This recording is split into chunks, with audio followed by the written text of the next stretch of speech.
हूं अभिषेक मिश्रा। देखिए, इस वक्त हमारे साथ उपेंद्र कुशवाहा की पार्टी राष्ट्रीय लोक मोर्चा के वरिष्ठ नेता और पार्टी के प्रवक्ता रामपुकार सिन्हा साहब मौजूद हैं। सिन्हा साहब, बिना किसी भूमिका के ये सवाल, आज विधान परिषद की जो खाली सीटें हैं, 9 विधान परिषद की सीटें हैं, उन पर चुनाव की तारीखों की घोषणा चुनाव आयोग ने कर दी है। जब भी विधान परिषद चुनाव की बात होती है, विधान परिषद का जिक्र बिहार में आता है, तो ये सवाल सबसे पहले सामने आता है, क्या दीपक प्रकाश विधान परिषद जा रहे हैं? बीजेपी की जो लिस्ट सामने आई इससे पहले, उसमें बीजेपी ने अरविंद शर्मा को विधान परिषद भेजा और उम्मीद की जा रही थी कि बीजेपी ने जब वादा किया है उपेंद्र कुशवाहा को कि एमएलसी की एक सीट देंगे तो नाम दीपक प्रकाश का होगा, वो हुआ नहीं। अब क्या दीपक प्रकाश विधान परिषद जा रहे हैं? वैसे अगर वो मंत्री हैं, बीजेपी ने वादा किया है तो माना जाना चाहिए कि जा रहे हैं, लेकिन सवाल आपसे है कि क्या अभी भी थोड़ा बहुत सस्पेंस है या पूरा भरोसा है कि भारतीय जनता पार्टी इस बार दीपक प्रकाश को विधान परिषद भेज रही है? कोई सस्पेंस नहीं है। हमारे पार्टी के माननीय राष्ट्रीय अध्यक्ष, भारत सरकार के पूर्व मंत्री और माननीय राज्यसभा सांसद आदरणीय उपेंद्र कुशवाहा जी के पुत्र श्री दीपक प्रकाश जी बिहार सरकार में पंचायती राज मंत्री हैं और यह मैं आपको आश्वस्त करना चाहता हूं कि इस बार वो एमएलसी बनेंगे। अभी जो एमएलसी का चुनाव होने वाला है, मतलब उसमें उनका नाम 100 में 100% सत्य है कि वो बिहार विधान परिषद के सदस्य नॉमिनेट होंगे। जहां तक माननीय बिहार के पूर्व मुख्यमंत्री, विकास पुरुष मुख्यमंत्री आदरणीय श्री नीतीश कुमार जी के पुत्र श्री निशांत कुमार जी भी बिहार सरकार में मंत्री बने हैं, उनका भी एमएलसी बनना तय है। एनडीए गठबंधन की ओर से 2 माननीय मंत्री हुए हैं, निशांत जी और दीपक प्रकाश जी। इन दोनों का बिहार विधान परिषद में सदस्य बनना तय है। विधान परिषद में सदस्य बनना तय है, लेकिन आप भी तैयारी में जुटे हुए हैं। आपको लेकर भी सवाल है। आपकी पार्टी में एक परसेप्शन है कि भाई पार्टी के नेताओं को ज़्यादा तरजीह कई बार मिलती नहीं है, परिवारवाद की राजनीति करने का आरोप उपेंद्र कुशवाहा पर लगता है, परिवार को ज़्यादा तरजीह देने लगे हैं। ये परसेप्शन, इस तरह की चर्चा है और पार्टी छोड़ चुके नेता इस तरह के आरोप लगाते हैं। कई विधायक नाराज भी हुए इसको लेकर। आप विधान परिषद चुनाव लड़ने की तैयारी कर रहे हैं, उपेंद्र कुशवाहा का साथ मिलेगा आपको? देखिए, मैं सारण शिक्षक निर्वाचन क्षेत्र से, इसमें 5 जिला आता है हमारा, पूर्वी चंपारण, पश्चिमी चंपारण, गोपालगंज, सिवान और छपरा। मतलब 5 जिला में 98 प्रखंड है और 98 प्रखंड में 10,802 मतदाता है जो शिक्षक मतदाता है। वो शिक्षक जो उच्च विद्यालय में है, 10+2 में है, विभिन्न महाविद्यालयों में है, वित्त रहित शिक्षक है, मदरसा के शिक्षक हैं और विश्वविद्यालय के शिक्षक हैं। तो मैं आपको आश्वस्त करना चाहता हूं कि ये हमारा चुनाव दूसरा है। ये शिक्षक निर्वाचन का चुनाव है जो सितंबर में होगा, और अभी जो चुनाव जून में होने वाला है ये नॉमिनेट वाला चुनाव है। ये विधायकों की संख्या से एमएलसी बनते हैं, फिर महामहिम राज्यपाल के मनोनयन से एमएलसी बनते, ये चुनाव होने वाला है। अभी हमारी जो चुनाव की तैयारी चल रही है वो सारण शिक्षक निर्वाचन क्षेत्र से रामपुकार सिन्हा कुशवाहा एक प्रत्याशी के रूप में काम कर रहा है। विभिन्न शिक्षकों के बीच, विभिन्न हमारे शिक्षक भाइयों बहनों के बीच हम जा रहे हैं, तो वो मैं तैयारी कर रहा हूं। ये जो आप प्रश्न जो हमसे पूछे हैं दीपक प्रकाश जी के बारे में, ये तो विधायकों की संख्या के आधार पर जो नॉमिनेट होते हैं माननीय एमएलसी, उनके लिए नहीं, फिर भी एक समर्थन तो चाहिए होगा उपेंद्र कुशवाहा का, पार्टी का।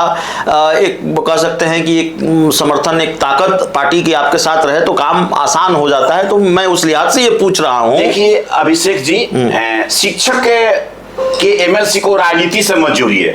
शिक्षक गैर राजनीतिक लोग होते हैं, शिक्षक हमारे राजनीति करने वाले नहीं होते हैं। हमारे शिक्षक विद्वता का अलग जगाते हैं, प्राध्यापक विद्वता का अलग जगाते हैं, शिक्षा का माहौल बनाते हैं, और हम शिक्षकों की आवाज को बुलंद करने वाला बिहार विधान परिषद में प्रतिनिधि होता है। अब उसको अब राजनीति से जोड़ने लगिएगा तो फिर एक गलत बात होगी। मैं कहना चाहता हूँ शिक्षकों के हित के लिए। आप कह रहे हैं कि दीपक प्रकाश विधान परिषद जाएंगे और नहीं जाएंगे, इसका कोई मजबूत मूलभूत कारण मुझे भी समझ में नहीं आता। बीजेपी ने जब वादा किया है तो जाहिर है दीपक प्रकाश विधान परिषद जा रहे हैं, अब तक तो पिक्चर यही क्लियर नजर आ रही है।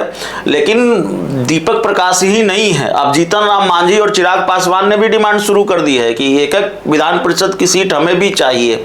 लगता नहीं मामला मुश्किल हो जाएगा इस तरह की बात होगी तो? अब वो एनडीए के शीर्ष नेतृत्व के बीच का मामला है।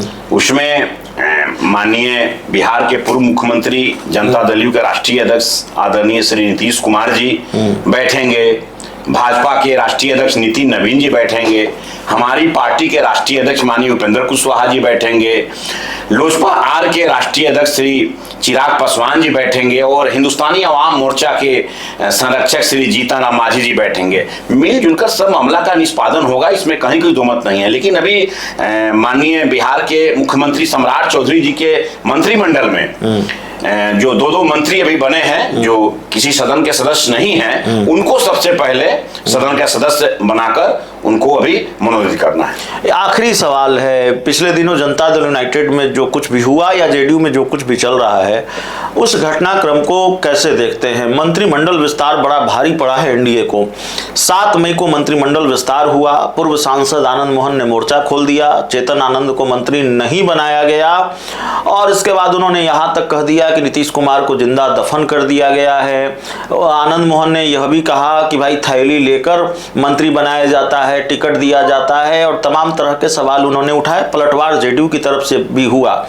तो आपके एनडीए की एक पार्टी है जनता दल यूनाइटेड में, हालांकि आप कहेंगे कि कह सकते हैं कि वे जेडीयू का अंदरूनी मामला है, लेकिन फिर भी आपसे सवाल कि भाई पार्टी तो एनडीए की है, उसमें इतना बड़ा बवाल है।